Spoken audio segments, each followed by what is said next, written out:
सुनिए, हमारे एटमॉस्फेयर में बहुत तरह की गैसेस हैं, जिसमें जो सबसे ज़्यादा गैस है वो कौन सी गैस है? Carbon dioxide, nitrogen. नाइट्रोजन। हाँ, नाइट्रोजन गैस कितने परसेंट है?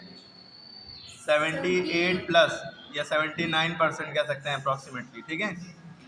उसके अलावा ऑक्सीजन जो है हमारी 20% है। ऑक्सीजन 20% है और 1% में सारी गैसेज हैं, है ना, कार्बन डाइऑक्साइड, आर्गन, है ना, और एक्सेट्रा एक्सेट्रा बहुत सारी गैसेज होती हैं। तो जिसमें से जब हम सांस लेते हैं, इनहेल करते हैं, जब हम सांस लेते हैं यानी इनहेल करते हैं, तो भाई 78% या 79% तो नाइट्रोजन हमारी सांस के अंदर जा रही है इनहेलेशन में, और ऑक्सीजन 20% जा रही है।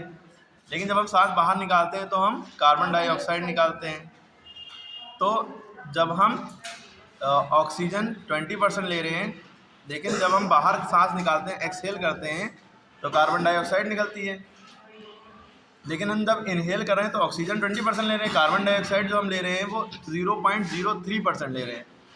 यानी कार्बन डाइऑक्साइड हमारे सांस के अंदर जो है जाती है 0.03%। लेकिन जब हम सांस बाहर निकालते हैं तो ऑक्सीजन जब अंदर गई 20%, वो थोड़ी गंदी हो जाती है।